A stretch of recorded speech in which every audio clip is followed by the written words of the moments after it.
भाग होते हैं उन जीवों के जो इस मूल ज्ञान को थोड़ा सा भी समझ पाए, क्योंकि सुनना आसान है, आए बैठे घंटा 2 घंटा सुन के चले गए, लेकिन इस ज्ञान को समझना बहुत मुश्किल है। समझना इतना मुश्किल है कि सारी उम्र भी अगर कोई सुनता रहे और उस पर मालिक की कृपा ना हो, बंदी छोड़ की मोहर न लगी हो, तो वो सुनकर भी नहीं समझ सकता। इतना मुश्किल है ये सुनना, समझना। धारण करना तो बहुत दूर की बात है, ये तो वही कर पाता है जिस पर मालिक की अपार दया हो, अपार कृपा हो। इस ज्ञान पे उसी का विश्वास बन पाता है जिस पर बंदी छोड़ ने पूरी दया की हुई। नहीं तो लोग सत्य को सुनकर भी विरोध करते हैं, सब कुछ पता भी लग रहा है कि सच है, लेकिन फिर भी इस मन के, इस काल के जाल में फंसे हुए जीव नहीं निर्णय कर पाते कि ये सत्य है या असत्य है। हालांकि पता लग रहा है सत्य है, लेकिन विश्वास ही नहीं बन पाता अंदर से। और साहिब ने कहा, कहे कभी सुनोगे साधो मैं तो हूं विश्वास में। मेरी दया कब होती है जीव पे, जब उसको पूरा विश्वास हो जाता है। तो आज इसी मूल ज्ञान को और अच्छे से समझेंगे, इस पर पूरा विचार करेंगे, विवेक लगाएंगे और जानेंगे कि आखिर इस ज्ञान का हमारे जीवन में क्या महत्व है। क्योंकि आप देख रहे हैं दुनिया भर के पंथ, दुनिया भर के सत्संग, दुनिया भर के धर्म चल रहे हैं, दुनिया भर के मंदिर मस्जिद गुरुद्वारे बने हुए हैं। किसके लिए? हमारे ही लिए। तो फिर हमें मूल ज्ञान की क्या जरूरत है? क्या मंदिर मस्जिद कम पड़ गए जो हम इस मूल ज्ञान को अपनाएं? आज इस पे पूरा विचार करेंगे। तो सत्संग शुरू करने से पहले परमात्मा के नाम पे जयकारा लगाएंगे और फिर सत्संग आगे बढ़ाएंगे। बोलिए परमपिता परमात्मा की, सतगुरु बंदी छोड़ कबीर साहेब की, सतगुरु मरणपति साहेब की, सतगुरु राहपति साहेब की, सतगुरु राम सेवक साहेब की, सतगुरु गरापति साहेब की, कलीनापुर धाम की, सभी संतों की, सभी भक्तों की, आज के आनंद की, सकल हंस को वंदनी साहेब।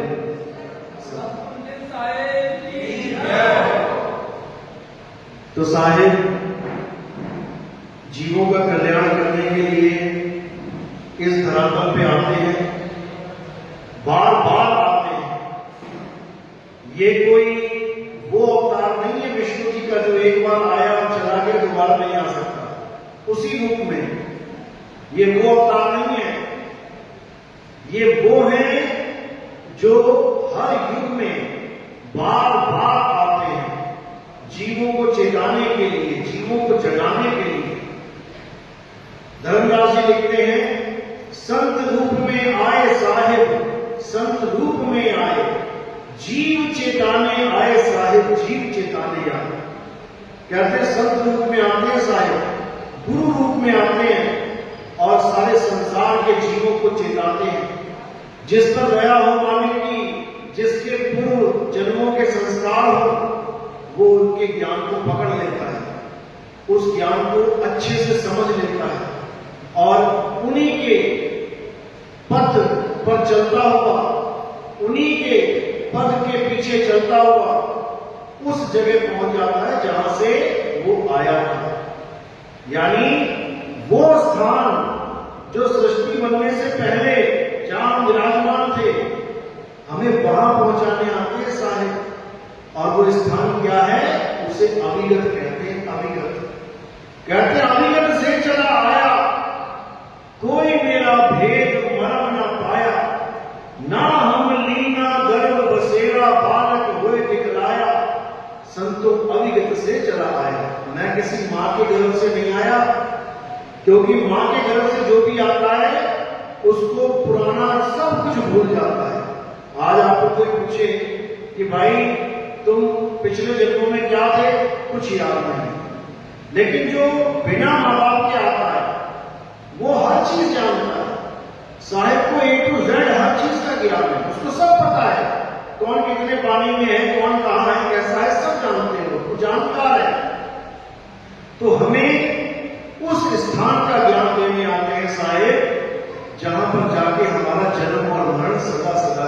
खत्म हो जाता है, क्योंकि शरीर तो छोड़ना ही है। ऐसा कोई भी इंसान नहीं है, ऐसा कोई भी प्राणी नहीं है जो अंत में शरीर को ना छोड़े। मरना तो सबने है, लेकिन साहिब के साथ जुड़ के और बिना साहिब के ज्ञान से जुड़े मौत में भी फर्क है। कई लोग कहते हैं क्या करेंगे सत्संग करके, क्या करेंगे नाम लेके, एक दिन तो मर ही जाना है, खाओ पियो ऐश करो मर जाओ।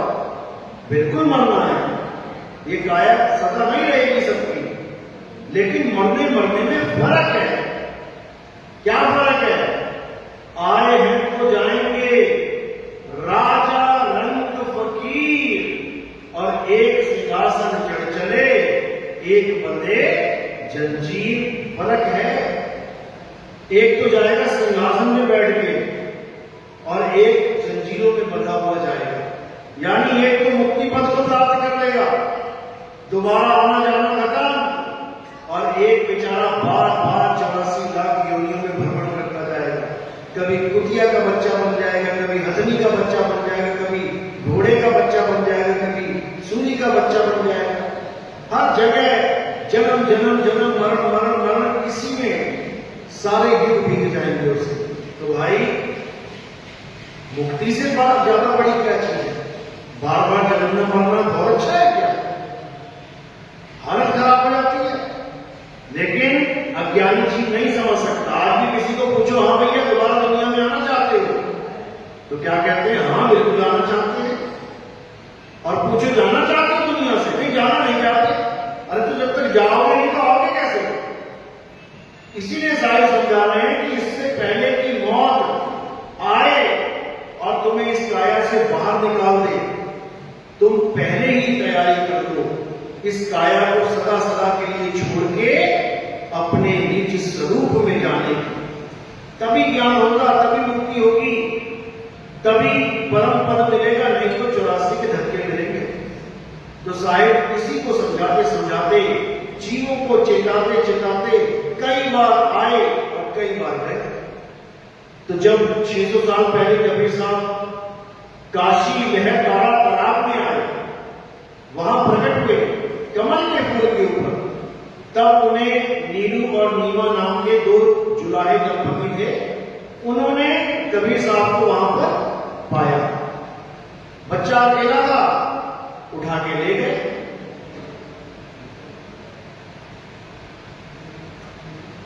और उन्हें अपना पुत्र स्वीकार कर लिया। अब कबीर साहब के पुत्र नहीं है, ना नीमा ना नीलू के, लेकिन अब पुत्र स्वीकार किया है, यानी अपने घर में जगह दे दी है, और वो जुलाहा कहला रहे हैं। कहते हैं माता पिता मेरे कुछ नहीं, और ना मेरे घर राशि, जुल्हे का सुत आन कहाया, जगत करे मेरी हंसी। आज हमें भी कई लोग कहते हैं अरे ये कौन से पद में चला गया भाई, ये तो राजपूत है, ठाकुर है, ये कहां जुलाहों में चला गया, ये तो जुलाहे को गुरु बना लिया इसने। क्यों? क्योंकि अभी भी हम लोग इतने ज्यादा दिमाग से कमजोर हैं कि हम गुरु भी अपनी जात का ढूंढते हैं। जो रविदासिया है वो रविदासी गुरु ढूंढेगा, जो नाई है वो नाई गुरु ढूंढेगा, जो वाल्मीकि है वो वाल्मीकि गुरु ढूंढेगा। ऐसा हाल हो चुका है। और साहिब क्या कह रहे हैं? कह रहे हैं जात ना पूछो साधु की, पूछ लीजिए ज्ञान, और मोल करो तलवार का, पड़ी रहने दो म्यान। बताओ, कबीर साहब कह रहे हैं जात से क्या लेना भाई? अगर किसी के पास ज्ञान है तो उस ज्ञान का मोल कर। आज हम स्कूलों में बच्चों को छोड़ने जाते हैं, स्कूलों में एडमिशन कराते हैं, हम क्या देखते हैं कि इस स्कूल में पढ़ाई कैसी होती है, इस स्कूल के बच्चों के नंबर कितने आते हैं, इस स्कूल में डिसिप्लिन कितना है। या हम ये देखते हैं कि कौन ऊंची जात का पढ़ा है और कौन नीची जात का पढ़ा है। हम टीचरों की जात नहीं पूछते जाके कि आपके यहाँ कितनी ऊंची जात के टीचर हैं, कितनी नीची जात के। हमारे यहाँ ज्ञान चलता है। हम ये देखते हैं कि जो टीचर पढ़ा रहे हैं उनकी डिग्री कौन सी है, कितनी डिग्री लेके बैठे हैं वो लोग। क्योंकि हमने अपने बच्चे को पढ़ाना है, ज्ञानी बनाना है, जात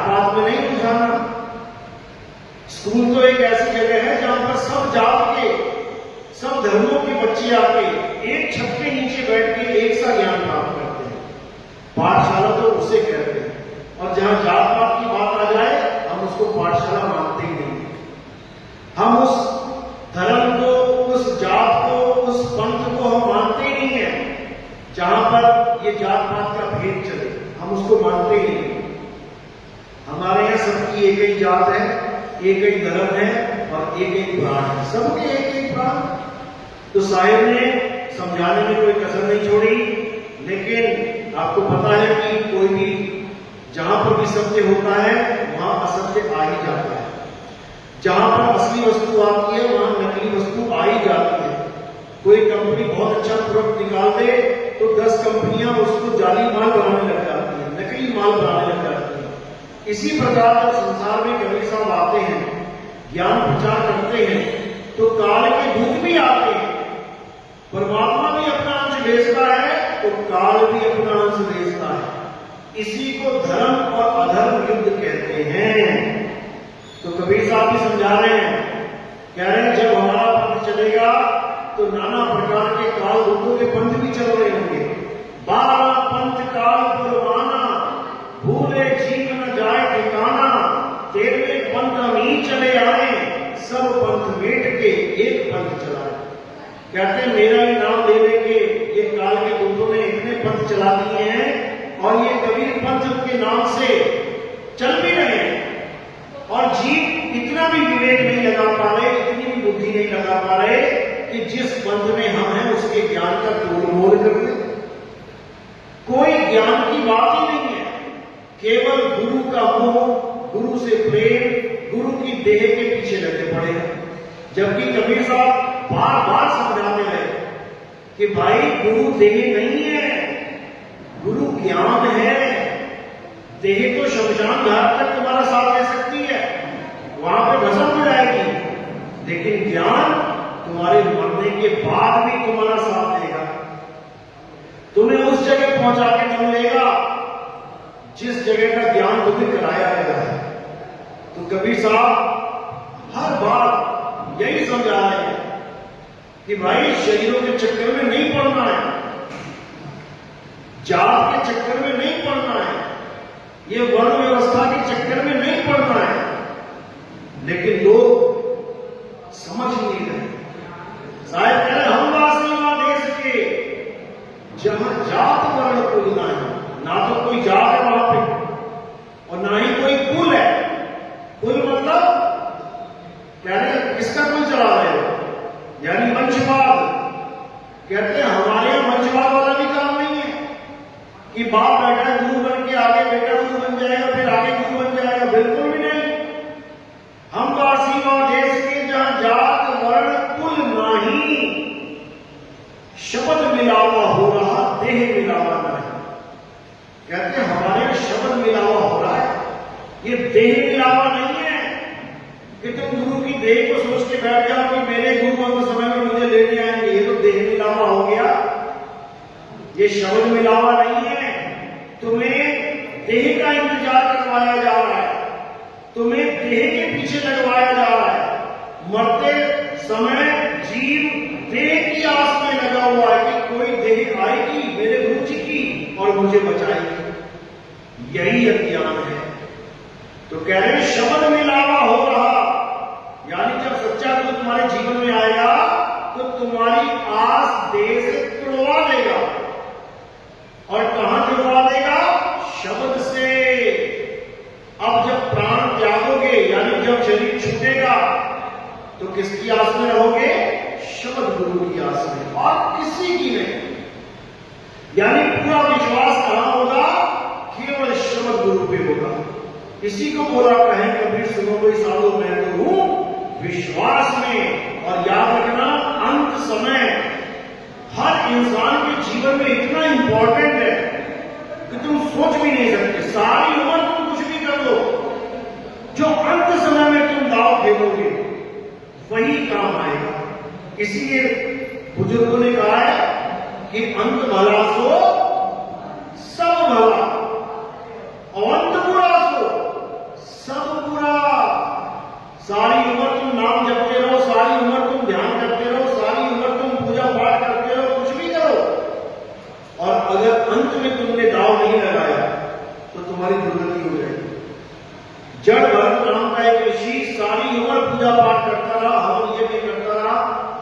देवताओं के नाम जपता रहा, सब कुछ किया उसने, लेकिन अंत समय क्या हो गया, उसकी सुरता हिरण में चली गई, हिरण के बच्चे से प्रेम कर बैठा, तो अगला जन्म हिरण का ही मिल गया, कोई नहीं रोक सकता, कोई भी नहीं।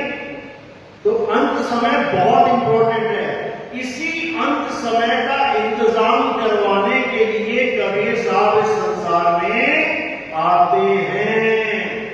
कबीर साहब यहां राम राम करवाने नहीं आते कि लोग कहते कबीर साहब तो राम राम जपते थे, पूछो कैसे, तो दो चार दोहे सुना देते, राम नाम की लूट है, लूट सके तो लूट, और अंत काल पछताएगा जब प्राण जाएंगे छूट। कहते देखो कह रहे ना कि राम नाम की लूट है, अरे यही तो है राम नाम कबीर साहब का, यही खजाना, इसी को लूटना है। फिर कह देते राम नाम रटते रहो, और जब लग घट में प्राण, कबहू दीन दयाल के भनक पड़ेगी कहां, कि क्या रटना है, राम नाम रटते रहो। कबीर साहब कह रहे हैं राम राम रटो, और नितिन दास कह रहा है राम नाम छोड़ो, ऐसे कैसे? बस इसी चीज का भेद है जो नहीं समझ पाता जी। कबीर साहब ने जिस राम की बात करी है वो राम नहीं है जो तुम लेके बैठे हुए हो। तो लोग पूछते अच्छा राम भी दो हो गए, एक हमारा एक तुम्हारा, अरे दो नहीं हो गए, यहां चार चार राम है। एक राम दशरथ का बेटा, एक राम घट घट में बैठा, एक राम का सगल पसारा, और एक राम तीनों से न्यारा। यहां चार राम है, यहां दो नहीं है। तो कौन राम दशरथ का बेटा? काया राम दशरथ का बेटा। कौन राम घटघट में बैठा? ये जीव राम घटघट में बैठा। कौन राम का सगल पसारा? ये निरंजन राम का सगल पसारा। और कौन राम तीनों से न्यारा? वो परमात्म तीनों से न्यारा। यानी ये तन, ये जीव और ये मन, ये तीनों भी राम हैं, इनकी भी पूजा चल रही है दुनिया में। तन की भी पूजा चल रही है, जीव की भी पूजा चल रही है, मन की भी पूजा चल रही है। किसकी पूजा नहीं चल रही? परमात्मा की कोई पूजा नहीं कर पा रहा है। परमात्मा को कोई जान ही नहीं पा रहा, पूजा तो बाद में करेगा। परमात्मा को भी शरीर समझ के पूजा जा रहा है। आज जितने भी लोग परमात्मा परमात्मा कर रहे हैं, सब शरीर के पुजारी लोग पड़े हैं। तो कबीर साहब यही समझाते हैं कि काया को परमात्मा मत जान लेना, परमात्मा काया से, मन से, जीव से परे है, परे है। तो शायद इसी को समझाने के लिए बार बार हम सबके बीच में आते हैं, लेकिन हम वापस उसी अज्ञान में, उसी भगवान के, परमात्मा के नामों में उलझ जाते हैं। हमें लगता है कि शायद नाम जपने से ही परमात्मा मिलेगा। हम दुनिया भर के नाम जो इंसानों ने बनाए हैं हम लेके बैठ जाते हैं। हिंदी के नाम, पंजाबी के नाम, उर्दू के नाम, अलग अलग भाषाओं के नाम, उसी को तोते की तरह रखते हैं। हिंदू है तो राम राम राम राम राम राम रखता है, राधे राधे राधे, ओम नमः शिवाय, हरे कृष्ण हरे कृष्ण। मुसलमान है कोई, वो लगा पड़ा अल्लाह अल्लाह अल्लाह। कोई सिख भाई है, वो लगा हुआ वाहिगुरु वाहिगुरु वाहिगुरु। और कोई ईसाई है, वो लगा पड़ा हालेलुया हालेलुया हालेलुया। सबके सब सोच रहे हैं कि हम अलग अलग काम कर रहे हैं, जबकि उन्हें नहीं पता कि तुम एक ही काम कर रहे हो। समझो, एक हलवाई ने मैदे से ही 10 तरह के पकवान बना दिए। अब जो अज्ञानी जीव है वो उन पकवानों को देख के क्या सोच रहा है? ये अलग है, ये अलग है, ये अलग है, ये अलग है, ये अलग है। वो केवल उसका रूप रंग देख रहा है। लेकिन जो हलवाई है वो अच्छे से जानता है कि इसके रूप बदले हुए हैं, लेकिन तत्व एक ही है। ये मैदे की सारी चीजें बदल रही है। तो तो इसी प्रकार ये 52 अक्षर पकवान की तरह पेश कर दिए गए हैं। हिंदू है तो रा और मां पकड़ा दिया, मुसलमान है तो अल्लाह पकड़ा दिया, सिख है तो वाहेगुरु पकड़ा दिया, और ईसाई है तो गॉड पकड़ा दिया। अब पकड़ाया क्या है? अक्षर ही तो पकड़ाए हैं। रा और मां कहां से आया? वर्णमाला से। आ ई ऊ ऊ का था गा, ये सारी वर्णमाला में से 2 अक्षर निकाल दिए, रा और मां। उसी वर्णमाला में से निकाल दिया अल्लाह, उसी वर्णमाला से निकाल दिया वाहेगुरु, गॉड। अब सब समझ रहे कि ये तो अलग अलग है। अरे अलग अलग नहीं है, ये वर्णमाला की अक्षर है। तुम्हें अक्षर पकड़ा दिए गए हैं और तुम अपने अपने अक्षर देख के सोच रहे हो कि अब हमारी मुक्ति हो जाएगी।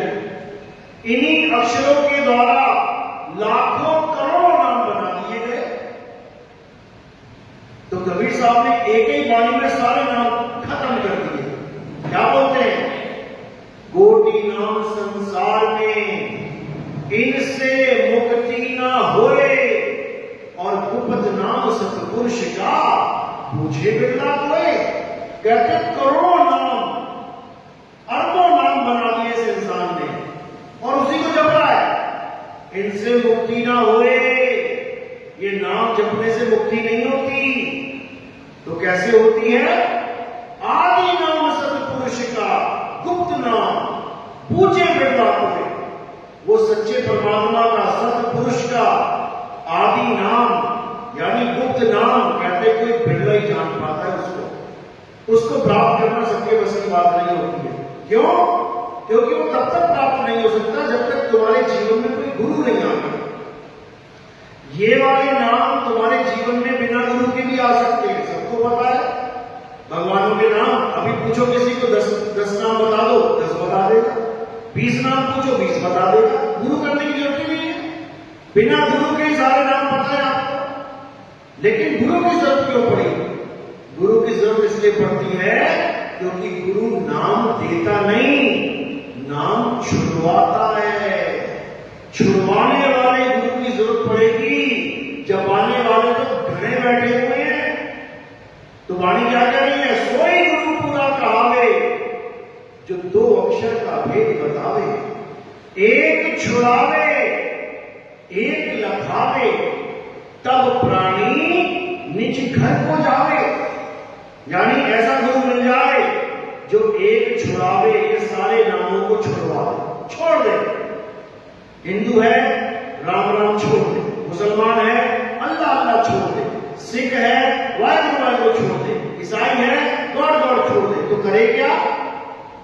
हिंदू है तो राम को खोज ले, मुसलमान है तो अल्लाह को ढूंढ ले, सिख है ईसाई है तो गॉड और वाहिगुरु को खोज ले।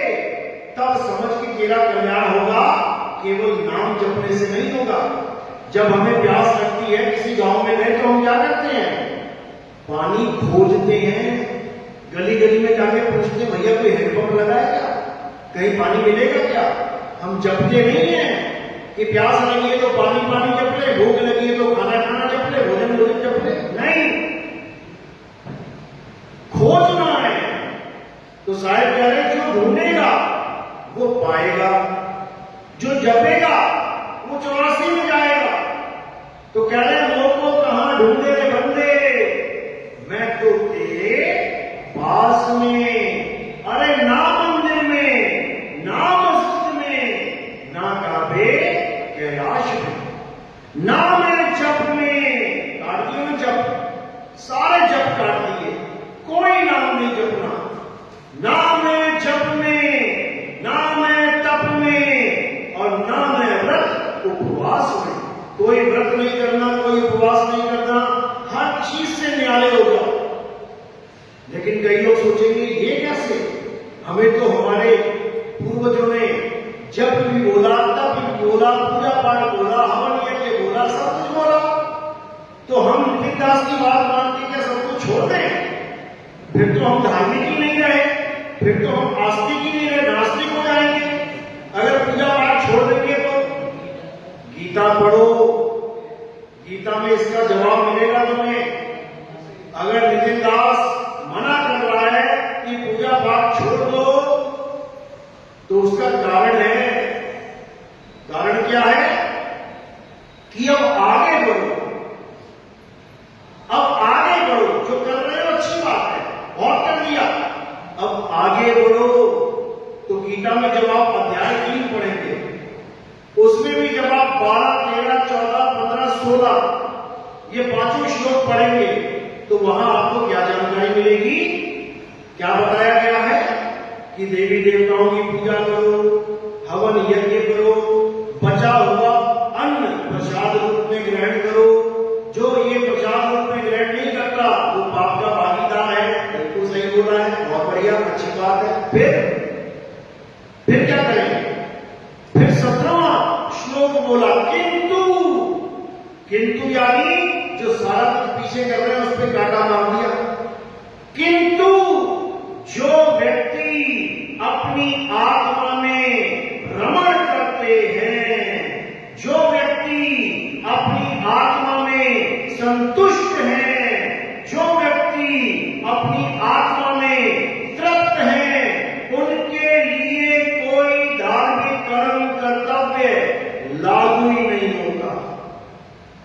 यानी उसके लिए ये पीछे वाला ज्ञान है ही नहीं। और जिसके पास आत्मज्ञान नहीं है वो करते रहना भाई, वो लाइन में लगे रहना, वो पूजा पाठ करते रहना, वो मंत्र जाप करते रहना। क्यों? क्योंकि कम से कम ट्रैक पे तो रहोगे, कम से कम खुदा को पाओगे, नहीं तो खुदा खुदा करके उसकी याद में तो रहोगे। राम को पाया नहीं तो कम से कम राम राम करके उसको फरियाद तो करोगे। लेकिन राम कब मिलेगा? जब राम राम जपना छोड़ दोगे और राम को खोजना शुरू कर दोगे, तो तुम्हारा राम तुम्हारे पास ही मिल जाएगा। यही कबीर साहब समझा रहे हैं। कहते हैं, ज्यों तिल माही तेल है और ज्यों चकमक में आग, तेरा साईं तुझ में है और जाग सके तो जाग। यानी कहीं जाने की जरूरत नहीं है तुझे, तेरा साईं तुझ में विराजमान है। लेकिन तुझे अपना बोध ही नहीं है, अपना ज्ञान ही नहीं है, तो कहां ढूंढेगा? गलियों में ही धक्के खाएगा, पहाड़ों पे जाएगा और फिर पानी के साथ बहता नीचे आएगा। क्या हो रहा है आजकल? लोग जा रहे हैं पहाड़ों पे देवी देवताओं के दर्शन करने, तीर्थों की यात्रा करने, मंदिर मस्जिद पूजने। उसके बाद जब प्राकृतिक आपदा आ जाती है तो लाशें की लाशें ढेर लग जाता है। फिर दोष तुम दो प्रकृति को। अरे प्रकृति तो अपना काम कर रही है, तुम्हें किसी ने कहा था कि वहां जाओ? अज्ञानतावश जा रहे हैं सब। जबकि हर ग्रंथ चीख चीख के यही समझा रहा है कि अपने आत्मा में खोज, तेरा परमात्मा तुझे तेरी आत्मा में मिलेगा। अरे कस्तूरी कुंडल बसे और मृग ढूंढे वन माही, ऐसे रमता राम है ये दुनिया जाने नहीं। ऐसे रमता राम है। रमता राम यानी जो रम रहा है, जो तुम में रम रहा है, वो नहीं जो एक इंसान ने बनाया, 5-7 हजार में बेच दिया, तुमने खरीद लिया और उसको ले जाके मंदिर में स्थापित कर दिया और उसको प्राण प्रतिष्ठा कर दिया। वो तो एक सांकेतिक ज्ञान है कि राम जी ऐसे थे, धनुष बाण लेके चलते थे, सीता साथ में थी, लक्ष्मण जी साथ में, तो वैसा ही एक चित्र बना दिया, वैसी एक मूर्ति बना दी। वो राम का संकेत तो दे सकती है, लेकिन तुम कहोगे वही राम है, तो भाई वो राम नहीं है, वो राम नहीं है। तुम मिट्टी के खिलौने बनाते हो, तुमने मिट्टी के फल बना दिए, सेब बना दिया, संतरा बना दिया, मिट्टी का केला बना दिया, मिट्टी का तरबूज बना दिया। ठीक है, संकेत मिल रहा है तुम्हें कि केला है, सेब है, संतरा है, तरबूज है। मिट्टी संकेत दे रही है तुम्हें कि ऐसा होता है फल, लेकिन कोई कहे ये मिट्टी ही फल है, तो खा के देख लो, खा के देख लो मिट्टी का फल। मीठा लगे तो बता देना, नहीं लगेगा मीठा। क्यों? क्योंकि वो असल नहीं, वो नकल है, नकल है। और भगवान नकल नहीं होता, भगवान असल होता है, भगवान असली होता है, नकली नहीं होता। लेकिन दुख के साथ कहना पड़ रहा है कि लोगों ने नकली भगवान को असली मान लिया। दुनिया कहती है भगवान के सारे सब कुछ चल रहा है, ये असली भगवान की डेफिनेशन है कि भगवान से ही सब कुछ हो रहा है, भगवान से हम लोग चल रहे हैं, फिर रहे हैं। लेकिन आप देखोगे कि भगवान हमारे कारण चल रहा है। मूर्ति जहां एक जगह खड़ी होगी तो चल नहीं सकती, वो हमारे कारण चल रही है। हम यहां से उठा के वहां रख देते हैं, वहां से उठा के वहां रख देते हैं।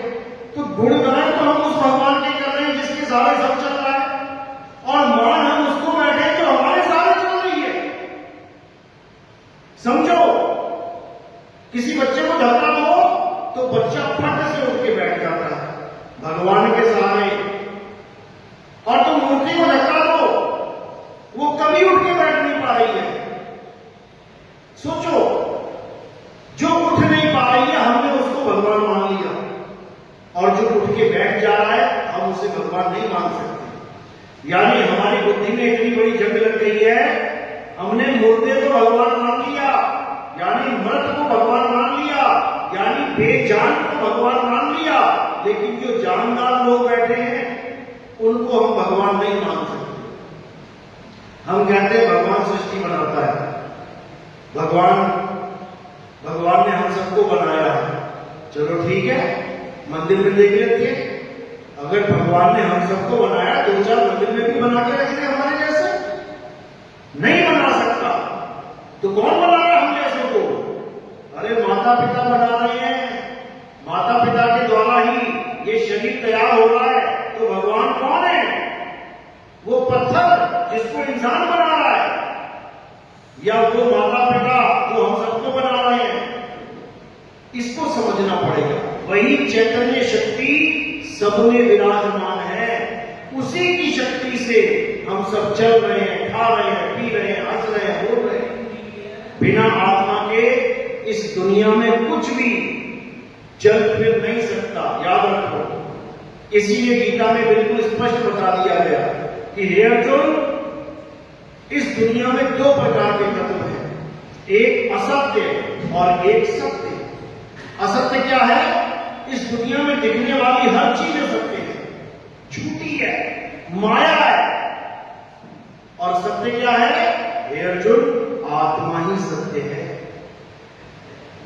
दुनिया में चीज जो दिख रही है उसको तुम काट भी सकते हो, जला भी सकते हो, सब कुछ कर सकते हो, लेकिन आत्मा को ना तुम जला सकते हो, ना काट सकते हो, ना भिगो सकते हो, ना छेद सकते हो, कुछ नहीं कर सकते। तो वही आत्म तत्व ही परम सत्य है, और उसी तत्व का बोध कराने वाले गुरु को तत्वदर्शी संत कहते हैं।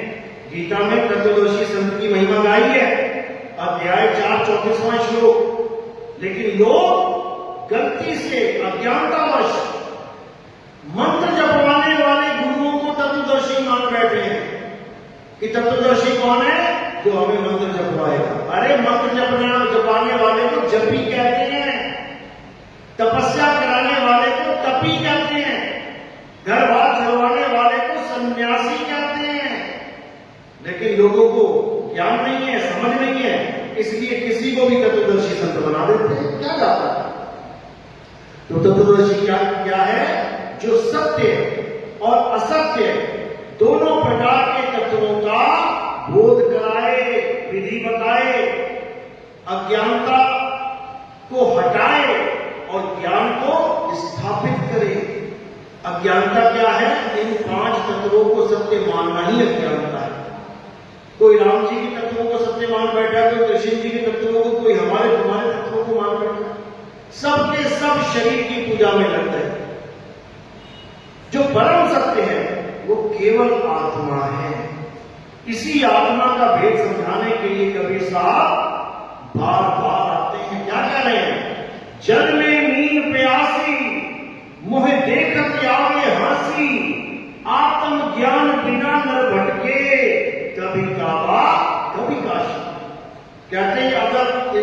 भटक रहा है आज एक ही कारण है, आत्मा का ज्ञान नहीं है।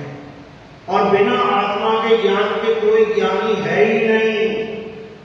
तो साहिब यही समझा रहे हैं, जब लग ना छीनोगे आत्म तब लग ना मिली है परमात्म।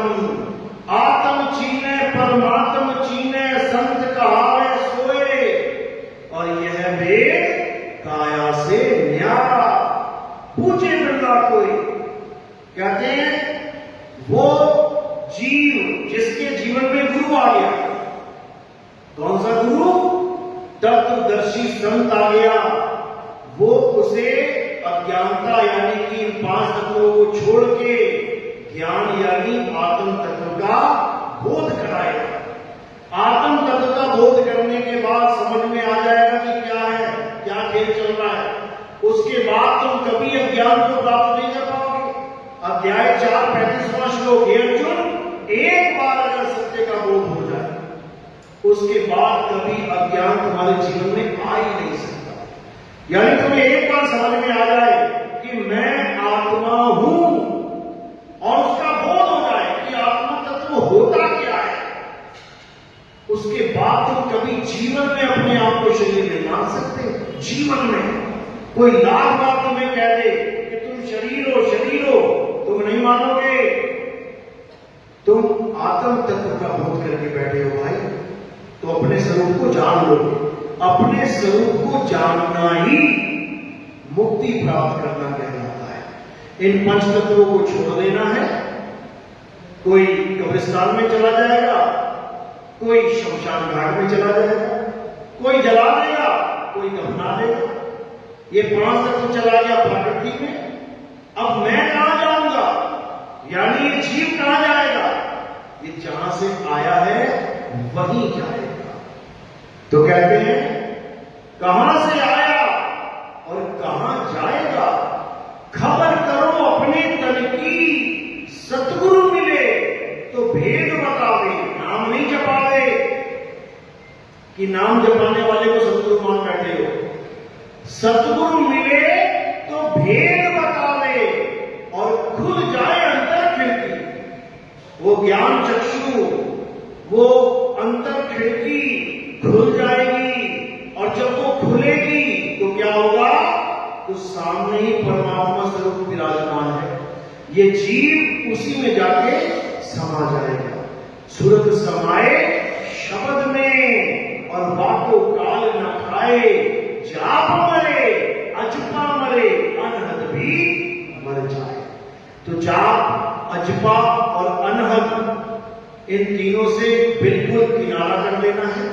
कोई मंत्र जपने की जरूरत नहीं। श्वासों में कोई ओम सोहम या सोहम सोहम या सत सोहम या कुछ भी नाम जपो, कुछ जपने की जरूरत नहीं। कानों में उंगलियां डाल के अनहद नाद को सुनने की जरूरत नहीं कि 5 तत्वों की 5 धुनें सुनने जा रहे हो, ये भी करने की जरूरत नहीं। क्या जरूरत है? केवल अपने सत्य स्वरूप को 24 घंटे याद करने की जरूरत है। 24 घंटे याद करो। कहते द्वार धनी के पड़े रहो और धक्का धनी का खाओ। कब हूं धनी निवासी है जो दरछा न जाओ। यानी 24 घंटे एक ही दरवाजे पे खड़े रहो, बस और कोई काम नहीं होना चाहिए। और वो दरवाजा कौन सा है? वो परमपिता परमात्मा का दरवाजा है, वो शब्द गुरु का दरवाजा है। उसी शब्द गुरु के ज्ञान हो जाने पर तुम्हें आंखें मिल जाएंगी। यानी अभी तुम अंधे हुए पड़े हो, उसके बाद तुम्हें ज्ञान चक्षु मिल जाएगा। उसके बाद तुम कभी इस भवसागर में वापस नहीं आओगे। तो कह रहे हैं शब्द बिना सूरत आंगरी, अंधी हुई पड़ी है।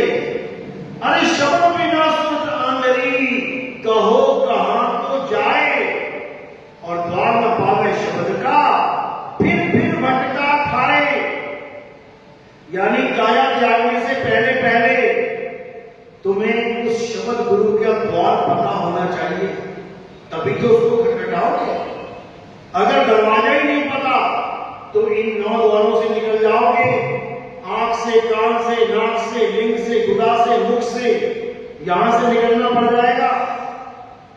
समझो, तो साहिब यही समझा रहे हैं कि शब्द गुरु के चरणों में ध्यान धरो और 24 घंटे मैं बांदी का जाम गुलाम गुलाम गुलाम हूं और पड़ा रहूं दरबार आठों जाम। ये त्रिकाल संध्या वाला काम नहीं है, ये 3 बार नाम जपने वाला काम नहीं है, ये 3 बार भक्ति करने वाला काम नहीं है कि सुबह दोपहर शाम की भक्ति करवा के सोच रहे हो मुझे पूरा गुरु मिल गया। ये 8 पैर की भक्ति वाला काम है। समझ लो, सुरत फंसी संसार में दासे पड़ गई दूर और सुरत बाण स्थिर करो 8 पहर हुजूर। यानी तुम्हें ऐसा गुरु मिल गया है, अब 8 पहर तुम्हारा निशाना सीधे लगवा के रखे। इसी को साहिब समझा रहे हैं, निशाना कोई मारे संत सुजान। निशाना साध के रखोगे तो तीर वहीं जाएगा जहां निशाना लगा हुआ है। सीधा तीर लगा रखा है निशाना पे, ना इधर जाएगा ना इधर जाएगा। यानी जब तुम्हारे प्राण पखेरु उड़ेंगे, जब तुम्हारी देह छूटेगी तो तुम कहां जाओगे? जहां तुम्हारा निशाना लगा हुआ है तुम वहीं जाओगे और कोई ऐसी जगह नहीं जहां पहुंच जाओ। तो यही कबीर साहब समझा रहे हैं।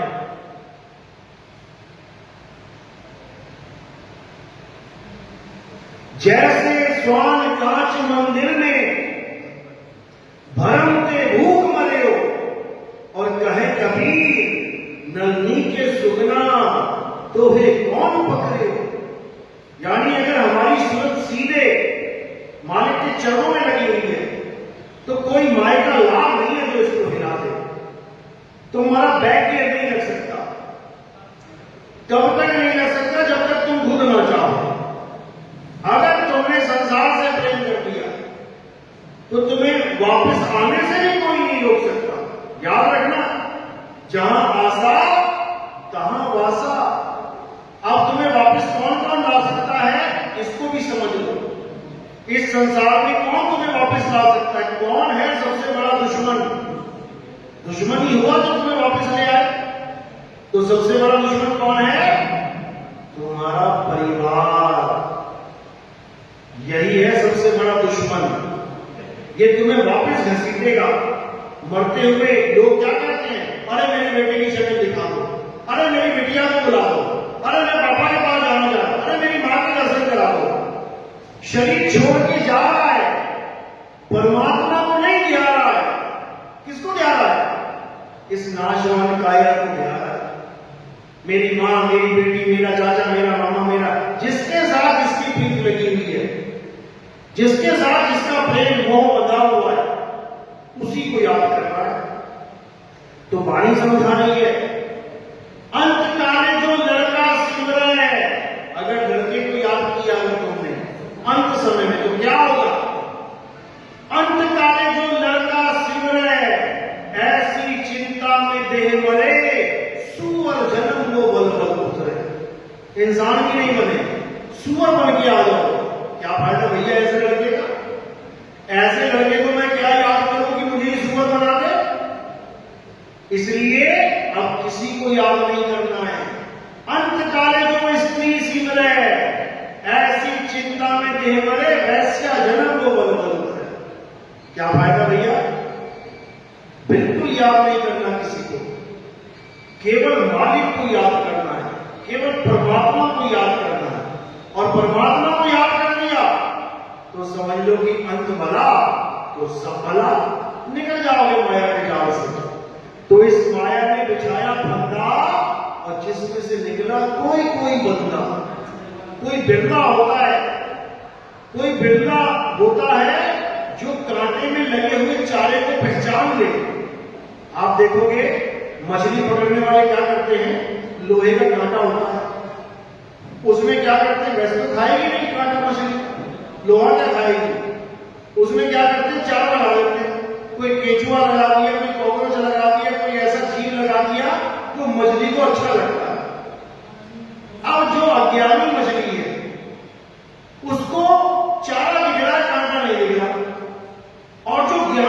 मछली है वो चारे के अंदर छुपा हुआ कांटा देख रही है कि भाई जीवित प्राणी होता है तो हाथ पैर हिलाता है, ये कैसा कॉकरोच है, ये तो मरा हुआ लग रहा है, ये कैसा केचुआ है, ये हिल ही नहीं रहा, वो वहां मुंह नहीं मारती। समझ लो वो जान रही है कि जो बाहर लगा हुआ है ये चारा है, असली जाल तो अंदर है। इसी प्रकार ये जितने बेटा बेटी माँ बाप ये जो तुम्हें दिख रहा है ना मछली को, क्या है ये चारा है। मछली का ध्यान आकर्षित करने के लिए ये काल भगवान ने चारा बना रखा है, और जो मछली इस चारे को खा लेगी अंत समय में तो समझ लो काल के जाल में फंस जाएगी, फिर उसको नहीं बचा सकता कोई, फिर उसको नहीं निकाल सकता कोई, फिर तो जाएगी वो टोकरी में, बचा नहीं सकता कोई, यानी 84 में जाएगी। तो कबीर साहब इसी को समझा रहे हैं।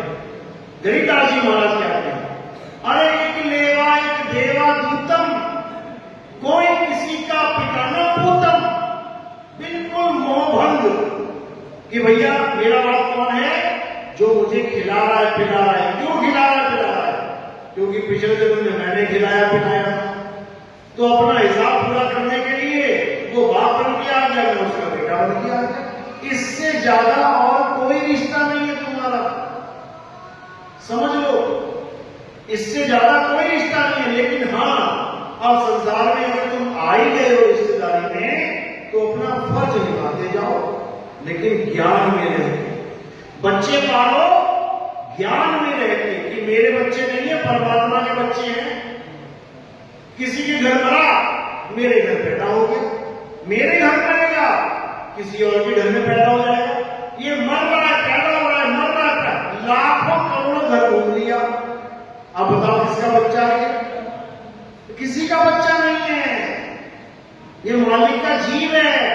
अपने कर्मों का भुगतान करने के लिए तुम्हारे घर में आया है, कर्मों का भुगतान पूरा करके निकल लेगा किसी और के घर में। इसी को समझना है। ये ज्ञान समझ में आ गया तो सारा मोह भंग हो जाएगा।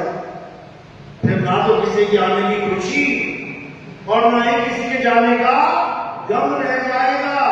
फिर तुम सुख और दुख से ऊपर उठ जाओगे। अरे सुख दुख से कोई परे परम पद, सो पद है सुखदाई। असली सुख वहां जाके मिलेगा जब खुशियों में खुश नहीं होगे और दुख में दुखी नहीं होगे, तब समझ लो कि अब तुम स्थित प्रज्ञ बन गए हो, यानी अब तुम अपने आप में स्थित होना शुरू हो गए। अब तुम माया के जाल को काटने के लायक हो चुके। तो यही कबीर साहब हमेशा समझाते आए हैं कि माया से बचना बच्चों का खेल नहीं है। इस माया से तभी बच पाओगे जब इसको अच्छे से समझ जाओगे। तुम गाड़ी ले आओ, गाड़ी भी माया ही है, 50 करोड़ की गाड़ी ले आओ, लेकिन तुम्हें चलानी नहीं आती। अब चला के देखो तुम क्या होगा, वो 50 करोड़ की गाड़ी तुम्हारे मौत का कारण बन जाएगी। लेकिन अगर तुमने उसको चलाना सीख लिया, गियर कैसे डालना है, ब्रेक कैसे लगाना है, क्लच कैसे, सब कुछ सीख लिया, अब वो तुम्हें आनंद देने लग जाएगी। यानी माया को कैसे भोगना है, माया को अच्छे से समझ के भोगना है। क्योंकि बिना माया को भोगे तो कोई रह ही नहीं सकता इस संसार में। ये काया भी एक माया है। इसके भोग क्या है? कपड़ा लत्ता, खाना पीना, शैम्पू साबुन, इसके भी भोग है। तो माया के साथ तो रहना है, लेकिन माया से निर्लेप होके रहना है। कमल की तरह रहना कीचड़ नहीं है, लेकिन कीचड़ से अलग होके रहना। कीचड़ छू ना पाए तुम्हें। अगर ऐसा नहीं बन जाओगे तो काम बन जाएगा, नहीं तो माया माठगिनी हम जानी। अरे केशव की कमलावन बैठी शिव के भवन भवानी, और माया माठगिनी हम जानी। ये केशव को ना छोड़ रही, शिव को ना छोड़ रही, और तुम्हें हमें क्या छोड़ेगी?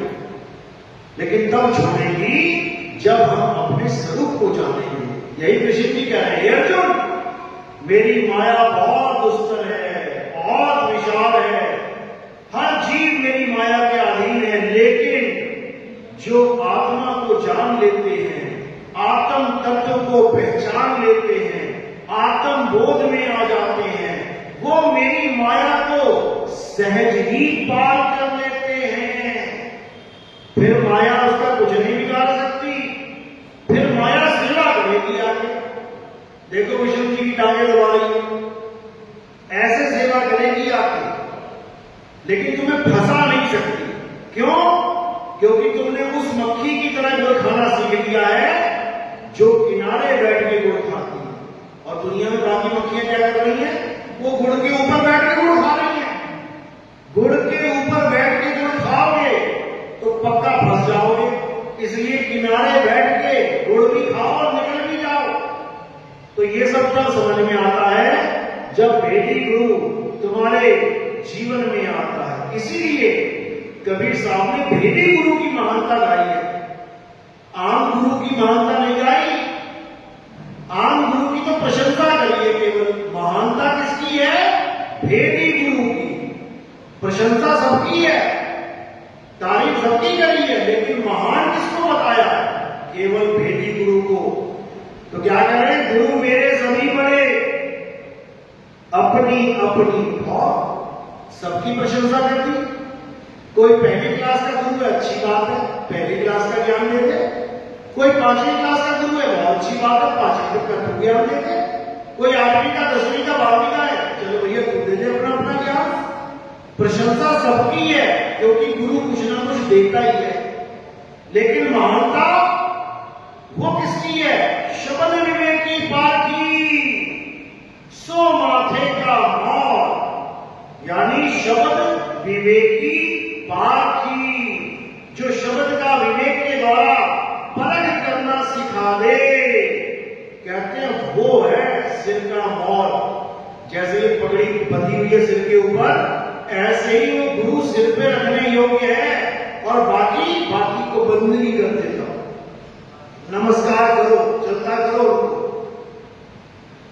खुश सबको रखना है, लेकिन सिर पे नहीं बैठाना है।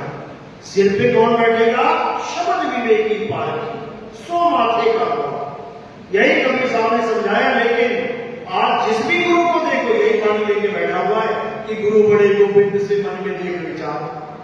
अरे तेरहवीं धोनी बोला कि पत्थर पिघलाने वाले को बोल दिया, कि मंत्र जपवाने वाले को बोल दिया। मंत्र जपवाने वाले को चेतावनियां दी हैं, तंत्र मंत्र सब झूठ है, इनमें न भरने कोई, और सारे शब्द जाने बिना तारा हंस न होए। मंत्र जपवाने वाले को तो चेतावनी दी है, छोड़ दे। जपना और जपवाना महान नहीं बताया उसको, लेकिन लोग समझ नहीं पाते, इसलिए एक एक तराजू में सबको तोड़ देते हैं। अरे गुरु गुरु में भेद है, गुरु गुरु में भाव, सोई गुरु नित बंदिए, जो शब्द बतावे दाव, जो तुम्हें शब्द का दाव बता दे वो है गुरु। बाकी सब गुरुआ है, गुरुआ। अरे गुरुआ तो घर घर फिरे, कौड़ी के 50, अपने रूप की खबर नहीं, शिष्य करण की आस। गुरुआ शिष्य तो बनाना चाहता है, लेकिन उसे अपना स्वरूप ज्ञान नहीं है, वो मंत्र बना देता है। अरे घर घर मंत्र देत फिरत हैं, माया के अभिमाना, गुरुआ सहित शिष्य सब बूढ़े, अंतकाल पछताना साधो देखो, ये जग बौलाना, ये जग पागल हुआ पड़ा है। मंत्र जपने वाले गुरुओं को सदगुरु बता के बैठा हुआ है, जगत गुरु बना दिया इन लोगों ने। जबकि मंत्र जपने वाले गुरु को कबीर साहब अज्ञानी कहते हैं, अज्ञानी। लोगों को समझ में नहीं आता। लेकिन अब ऐसी लहर चलेगी, 52 अक्षरों का खेल ऐसा खत्म किया जाएगा, इन जप तप व्रत को ऐसा खत्म किया जाएगा और आत्मा का ऐसा उजागर किया जाएगा कि बच्चा बच्चा आत्मज्ञानी बनेगा। उसको समझ में आ जाएगा कि इंसान होने का असली लक्ष्य है क्या। अभी जीवन जी रहे हैं बिना लक्ष्य के। कोई कह रहा है मैं बहुत बड़ा आदमी बनना चाहता हूं, मेरे जीवन का यही लक्ष्य है। कोई कह रहा मैं बड़ा अमीर बनना चाहता हूं, कोई कह रहा मैं बहुत बड़ा मशहूर होना चाहता हूं, कोई कह रहा मैं डॉक्टर बन जाऊं, कोई कह रहा मैं इंजीनियर बन जाऊं, कोई कह रहा मैं आईपीएस आईएएस बन जाऊं, यही मेरे जीवन का लक्ष्य है। अरे भैया ये पेट का धंधा है, ये रोटी खाने का इंतजाम है। आईएएस आईपीएस मंत्री संतरी ये सब पेट का इंतजाम है, खाना खाने के लिए नौकरियां बनी है। ये खाना खाने के लिए नौकरियां बनी है, पैसा कमाने के लिए नौकरी बनी है। तुम्हारे जीवन का लक्ष्य नहीं है ये। तुम्हारे जीवन का लक्ष्य क्या है? जन्म मरण के बंधन को तोड़ के सदा सदा के लिए परमात्मा में लीन हो जाना, ये तुम्हारे जीवन का लक्ष्य है। इस लक्ष्य को मत भूल जाना। बाकी सब जरूरत है, लक्ष्य केवल मुक्ति है। कपड़े जरूरत है, खाना जरूरत है, पहनना जरूरत है, रहना जरूरत है, चलना जरूरत है, ये सब जरूरत है। जरूरतों को पूरा करो, लेकिन लक्ष्य को भूल के नहीं। अगर लक्ष्य को भूल गए तो इंसान जन्म में आना बेकार हो जाएगा, ये मनुष्य जन्म बेकार हो जाएगा। उसके बाद 184 भुगतना पड़ेगा। फिर कोई ना पूछेगा तुम्हें रोटी कपड़ा और मकान। फिर पेड़ों में घोंसले बनाते फिरोगे, गुफाओं में छुपते फिरोगे, जमीन में छेद करके घूमते फिरोगे, उसमें कोई ना पूछेगा। तो इसलिए अपने लक्ष्य को जानो। हमारा एक ही लक्ष्य है, जन्म मरण से मुक्ति प्राप्त करना, बस। और कैसे मिलेगी? आत्म ज्ञान से मिलेगी, इसके अलावा सब झूठ है। चलो, तो आज का सत्संग यही समाप्त करते हैं। और नाम दीक्षा वाला भी याद रखो। प्रथम दीक्षा, दूसरी दीक्षा वाले आगे करो। चलो, बहुत अच्छी बात है। धीरे धीरे पूरे समाज में ये मूल ज्ञान प्रचार प्रसार होता रहेगा। आप लोगों ने सहयोग भी करना है। कैसे सहयोग कर सकते हैं? अपने घर के आसपास लोगों को पैम्फलेट बांट सकते हैं जो हमारे पर्चे छपे हुए हैं। अगर आपको शर्म लगती है कि मैं कैसे बात करूंगा, कैसे बताऊंगा उसको, उसका भी एक इंतजाम है। आप पर्चे छपवाइए और अखबार में लगवा दीजिए। सुबह सुबह 500-1000 पर्चा अखबार में लग जाएगा, घर घर में पहुंच जाएगा। किसी से बात करने की जरूरत नहीं है। परमात्मा का जो विवेकी हंस होगा वो पर्चा देख के समझ जाएगा क्या बताया जा रहा है। उस पर हमारा यूट्यूब चैनल होगा और वो यूट्यूब चैनल से जुड़ के पूरे ज्ञान को अच्छे से समझ पाएगा। इसका श्रेय किसको जाएगा? आपको ही जाएगा। इसका श्रेय आपको मिलेगा। एक जीव भी अगर आपकी मेहनत से वो जीव समझ गया इस ज्ञान को, तो कबीर साहब समझाते हैं 1 करोड़ गाय को कटने से बचाने का पुण्य प्राप्त हो जाता है। इसका मतलब ये नहीं कि तुम पुण्य के लिए काम कर रहे हो, तुम तो अकर्ता बन के कर रहे हो। लेकिन परमात्मा की इतनी रजा हो जाती है, इतना अपार खुशी हो जाती है उस जीव के ऊपर कि उसके बड़े बड़ी मुसीबतें पल में खत्म करता है मालिक। शूल की सजा सुई में डाल देता है मालिक। लेकिन ये तभी होता है जब प्रचार प्रसार में योगदान करता है। तो आपने प्रचार प्रसार में योगदान भी करना है और धीरे धीरे समाज को जगाना है। बोलिए ब्रह्म पिता परमात्मा की, सतुर्बंदी छोड़ कबीर साहिब की, सभी संतों की, सभी भक्तों की, आज के आनंद की, सकल हंस को बंद की। साहेब